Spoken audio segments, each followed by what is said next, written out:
इन मुद्दों पे home department प्रशासन आप सबको अवगत कराएगा। उत्तर प्रदेश आज क्षमताओं का प्रदेश है और एक सशक्त और क्षमतावान प्रदेश है।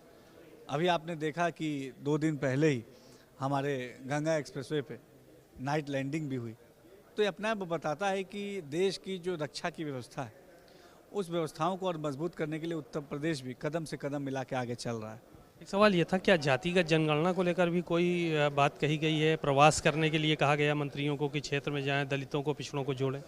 देखिए, इन तमाम मुद्दों पे अभी प्रशासनिक जातिगत जो धुरी है उस पर टिका हुआ है और हमेशा जातिगत संरचना को मजबूत करना और जो पिछड़ा दलित पासमानदा वर्ग है उसके उत्थान। पीओके में जो आतंकी कैंप है उन्हें टारगेट नहीं किया, पाकिस्तान के पंजाब में जो आतंकी कैंप है उन्हें टारगेट किया है। यानी कहीं पर भी अगर आतंकवादी होंगे, उनको पनाह देने वाले होंगे तो उनको भारत छोड़ेगा नहीं। लेकिन हम ये जो तस्वीरें दिखा रहे हैं इस पर बात करने के लिए हमारे साथ नेवल कमांडर अतुल भारद्वाज जी मौजूद हैं। सर, अगर आप हमारे साथ यहाँ पर भी आ जाएं तो हम इसके बारे में जरूर बात करना चाहेंगे, क्योंकि ये जो तस्वीरें हैं दरअसल पाकिस्तान को सर एक्सपोज करती हैं। ये तस्वीरें देखिए, कहीं पर भी ऐसा कभी होता है कि इतने सेना के अधिकारी, इतने पुलिस प्रशासन के अधिकारी शामिल हो किसी इस तरह के जनाजे में? देखिए, ये दुनिया भर में इज नोन नाउ कि पाकिस्तान जो है वो एक टेरर एक्सपोर्टिंग कंट्री है। पाकिस्तान एक टेरर फैक्ट्री है, उसमें मिलिट्री, ISI पूरी तरह से इन्वॉल्व रहे हैं और वो शुरू से। मेरे सभी सम्मानित मदरसा आधुनिकरण शिक्षक साथियों को मेरा नमस्कार। मैं पंकज मिश्रा, मदरसा आधुनिक शिक्षक। दोस्तों, जैसा कि आप जानते हैं कि मदरसा आधुनिकरण शिक्षकों की समस्या इस समय काफ़ी गंभीर विषय बना हुआ है और इस विषय को और गंभीर बनाने के लिए लोग तरह तरह की अफवाहें बीच बीच में फैलाते रहते हैं कि शिक्षक साथी और डर जाएं। दोस्तों, इस पर बात करने से पहले हम आपसे एक रिक्वेस्ट करेंगे कि मेरी बात को अन्यथा ना लें, मेरी बात को गंभीरता से लें और इस पर विचार करें। मेरे दोस्त, इस समय भारत पाकिस्तान का जंग जैसे हालात बने हुए हैं बॉर्डर पर और पाकिस्तान हमारे देश में कई जगह पर कल रात में ड्रोन से हमला करने का प्रयास किया, लेकिन हमारी जो भारत की सेना है मुस्तैदी से अलर्ट मोड में थी और उन्होंने हवा में ही उनके सारे मिसाइलों को डिस्फ्यूज कर दिया, उसको वहीं पर ख़त्म कर दिया। ये दिखाती है कि हमारी सेना कितने स्तर तक तैयारी बना करके फिर इस काम को उन्होंने अंजाम दिया। पाकिस्तान रोज सीज फायर का उल्लंघन कर रहा है, कायराना हरकत कर रहा है और शहरी इलाकों में गोलीबारी कर रहा है, खासकर पुंछ, राजौरी जैसे जिलों में जो बॉर्डर के काफ़ी नज़दीक है, रिहायशी इलाकों में उन्होंने फायरिंग किया है और कई लोगों को घायल भी किया है, कई लोग खत्म भी हो चुके हैं। लेकिन इन सब चीज़ों में एक चीज़ साफ दिख रहा है कि इस समय काफ़ी संकट का समय है। इस समय धैर्य से काम करने की आवश्यकता है, भीड़ भाड़ इलाकों में बचने की आवश्यकता है और अगर कोई संदिग्ध व्यक्ति दिखाई दे आपको, तुरंत सूचना पुलिस को दें और उससे पूछें। अगर आपके इलाके में वो नया आया है तो पहले उससे पूरी जानकारी लें। अगर आपको संतुष्ट नहीं कर पा रहा है तो आप सीधा पुलिस को इन्फॉर्म करें, पुलिस उससे पूछताछ करेगी, क्योंकि सतर्कता ही हम लोगों की सुरक्षा है। सेना बॉर्डर देख सकती है, एक एक घर को नहीं देख सकती है और अपने घर की जिम्मेदारी हमको अपने कंधों पर लेना होगा, अपनी जिम्मेदारी हमको समझना होगा, तभी हम जाकर के सुरक्षित रह सकते हैं। हालांकि भारतीय सेना मुंहतोड़ जवाब दे रही पाकिस्तान को और पाकिस्तान दोबारा हिमाकत भी नहीं करेगा, लेकिन आपको सतर्क रहने की आवश्यकता है। अपने देश के साथ कंधे से कंधा मिला करके चलने की आवश्यकता है।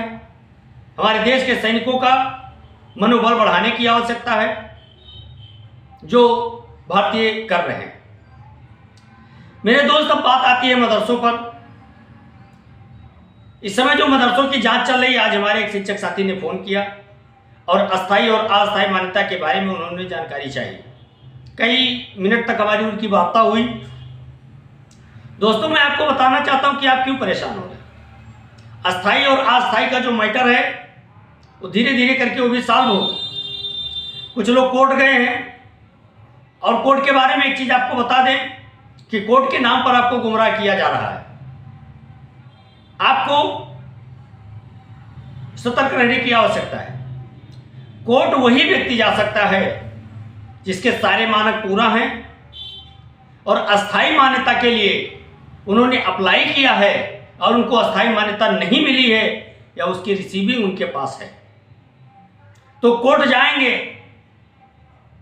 ये उनकी मजबूती होगी।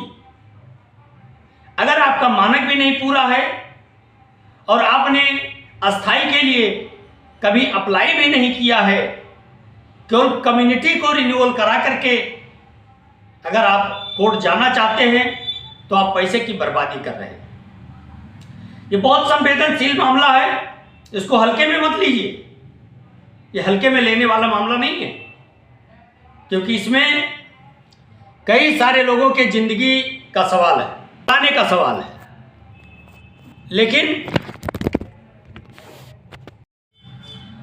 लेकिन इसमें कुछ लोग अवसर ढूंढना शुरू कर दिए हैं, जैसा कि उनकी बहुत पुरानी आदत है आपदा में अवसर ढूंढना। मेरे दोस्त, संकट जरूर से है, तो ये भी मान के चलिए कि अगर मर्ज है तो उसकी दवा भी है, उसके डॉक्टर भी है। मर्ज से तंग आकर के अगर हम अपना गला दबा लें या अपने शरीर को हानि पहुंचाएं तो ये कहां का न्याय है, कहां तक उचित है। तो दोस्त, अगर मर्ज आया है तो आखिरी समय तक डट करके उसका हम इलाज कराएंगे। अब इलाज कराने में समय लगेगा।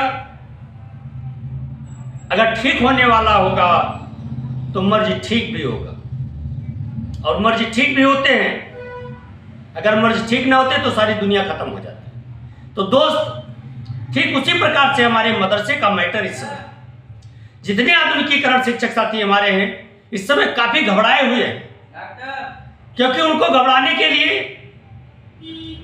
लोगों ने ऐसे ऐसे शिगुफे छोड़ दिए हैं कि वो सुन करके भी काफी परेशान हो गए। लेकिन हम उनसे बताना चाहते हैं, उनसे कहना चाहते हैं कि धैर्य का परिचय दें, धैर्य रखें, थोड़ा सब्र रखें। हमारा सब काम होगा। जब हमारा कोई नाम लेने वाला नहीं था मेरे भाई, तब तो हमने धैर्य का परिचय दिया, और अब हमारे लिए 99% चांस बने हैं, तो क्या अब हम धैर्य नहीं रख सकते? धैर्य रख सकते हैं। इस समय देश में युद्ध जैसे हालात हैं, स्थितियों को देख करके हमको कार्य करना है। ऐसे किसी भी शब्दों का प्रयोग नहीं करना है जिससे हमारे देश का, हमारे सेना का, हमारे सरकार का मनोबल नीचा हो और हमको नुकसान उठाना पड़े। क्योंकि जब देश रहेगा तभी सारी चीजें रहेंगी। जब हमारा देश नहीं रहेगा तो ना तो हमारा धर्म बच सकता है, ना हम बच सकते हैं, ना हमको कहीं रोजगार मिल सकता है, ना हमारा परिवार रह सकता है। इस बात को हमको समझना होगा, और इस बात को जो नहीं समझेगा वो भोग करेगा, भुगतेगा, कन्फर्म है। कुछ लोग ऐसे हैं जो हर बात पर ब्लेम करते हैं, हर बात पर प्रश्न उठाते हैं, उनकी फितरत बन गई है। कुछ लोग कमेंट करते हैं, आप लोग कमेंट पढ़ते होंगे, देखते होंगे कि उस कमेंट में वो लोगों ने क्या क्या लिखा है। हम भी पढ़ते हैं और ज़रूरत समझने पर उसका जवाब भी देते हैं। लेकिन मेरे दोस्त, ये संकट आया है तो संकट खत्म ही होगा। बस हमको ज़रूरत है धैर्य बनाने की। मैं मानता हूं कि इस समय आधुनिकीकरण शिक्षकों की समस्या काफी गंभीर है। उनके हालात बद से बदतर होते जा रहे हैं। और एक चीज और कहना चाहेंगे, कोई ऐसा आधुनिकीकरण शिक्षक नहीं है जो इस समय भूखों मर रहा हो। कुछ ना कुछ कार्य जरूर कर रहा है। तो जब इतने दिनों से हमको पैसा नहीं मिला, हम भूखों नहीं मर गए, तो क्या 2-4 महीना हम और इंतजार नहीं कर सकते हैं? कर सकते हैं, करेंगे। संकट है, तकलीफें हैं, दिक्कतें आती रहती हैं। इस समय बच्चों का ड्रेस लेना है, बच्चों का एडमिशन कराना है, कॉपी किताब लेना है, जूते मोजे लेना है और स्कूल की फीस भी जमा करनी है। सारे खर्चे हैं। इसका मतलब ये तो नहीं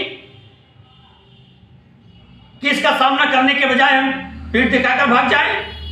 मेरे दोस्त, आपकी आत्मशक्ति, आपका आत्मविश्वास और आपकी जागरूकता आपको विजय दिलाएगी, इतना कन्फर्म है।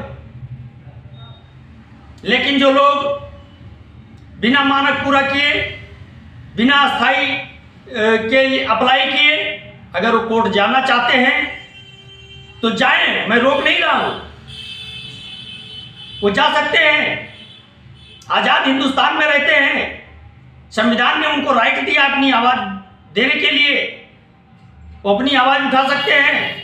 लेकिन एक चीज इतना ध्यान रखना कि अगर आपके मानक पूरा नहीं है, आपने कभी अप्लाई भी नहीं किया है, तो आप किस आधार पर कोर्ट में लड़ेंगे सरकार के खिलाफ। अगर आपने सारे मानक पूरे किए हैं, आपने अप्लाई किया है, आपको मान्यता नहीं मिली है, आप उसके खिलाफ जा सकते हैं। लेकिन मेरे दोस्त, आप घबराएं ना, परेशान ना हो, स्थितियां साफ होंगी, संकट कटेंगे, खत्म होंगे, अच्छे दिन आएंगे। इसी के साथ आज के लिए बस इतना ही। नमस्कार, जय हिंद, जय भारत, भारत माता की जय। क्या हो भैया।